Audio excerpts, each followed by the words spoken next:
Hello guys. Previously we have discussed what is ETL testing and why it is important. Today we will know how we can do the ETL testing. So for ETL testing we need to communicate with the database. We have different types of database like pgadmin, Oracle SQL Developer, MySQL. So to make the communication with the database we need to learn some language, and for that communication we used SQL language. SQL is a structured query language which helps us to communicate with the databases. So whenever someone asks what is SQL, so it is a language which is used to communicate with the databases. So we have different types of database like Oracle SQL Developer, pgadmin, MySQL, and others are also there, but these are some common types of SQL databases, and with the help of this language we can communicate. Now we can know what is the basic structure of the SQL and how we can use it. So here you can see the different components of a SQL or SQL commands. So these commands are divided into 5 parts. Like we have data definition language, we have data manipulation language, we have data control language, we have transaction control language, and we have some constraint. So data definition language, what it is, so I will show you with the help of example. Like you can see we have a box. So the box, we are having the schema, so we can create the box, we can alter the box, we can drop the box. So box contains the outside functionality. So these are the data definition languages which basically deals with the schema, the structure of the box, but not inside that we have pen pencils. So to know the database structure or to know the box structure, we are using data definition language. Then we have data manipulation language.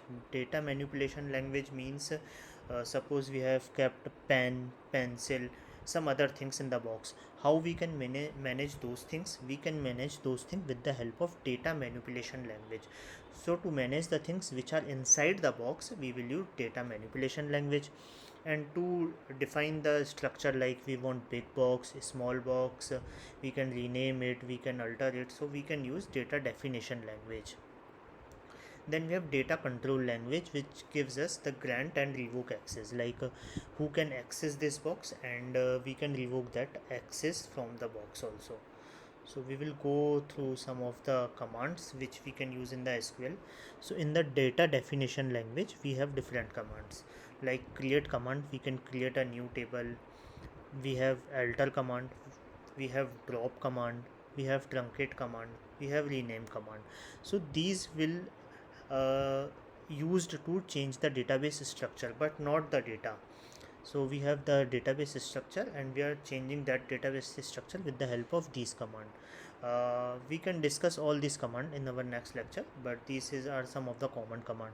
So this is the short form I have used so that I can remember. It is like a rat cd. Rat is rename, alter, truncate, create, and then drop. So these are some of the commands. For data manipulation we have different commands.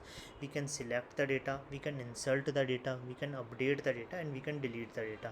So what it will do, it will change the data plus retrieve the data, but it will not change the structure. Then we have the data control language. Data control language means how we can control that. So we can grant the access, we can revoke the access to the database, to the table. Fourth thing, we have transactional control language. So how we can transaction control language have three commands like commit, rollback, and save point. Commit means the data is saved. Now you can't change the data, because if you want to change then you can use the command. Then we can roll back the previous command. Then we have save point. We have different constraint also, like primary constraint, foreign constraint, check constraint, unique constraint, default constraint, not null constraint. So these all commands we can use as a constraint. These all commands we will see in the next lectures, but just for an overview I can give these are the 5 things which are used in the SQL commands, and I will show you one simple example also. Let me open SQL thing. So we have one class command. I will select it and we will run it. So the name, roll number, phone number, you can see these are the database structure. So this will come under this part, data definition language, create alter. We can create the structure of the database with the help of these things. And the name you can see like Ram, roll number is 10, the phone number Priya, Shubhi. These are the data which is inside that table. So if we want to change this data, we will use data manipulation language.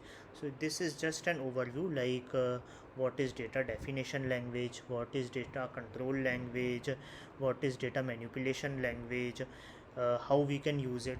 So we can use it with the help of these command, and for short form you can use like this let cd for data definition language, data manipulation language we have some command, we have data for data control language we have some command. So we can use all those command and you can understand like this is the basic architecture of the SQL command. Thank you guys.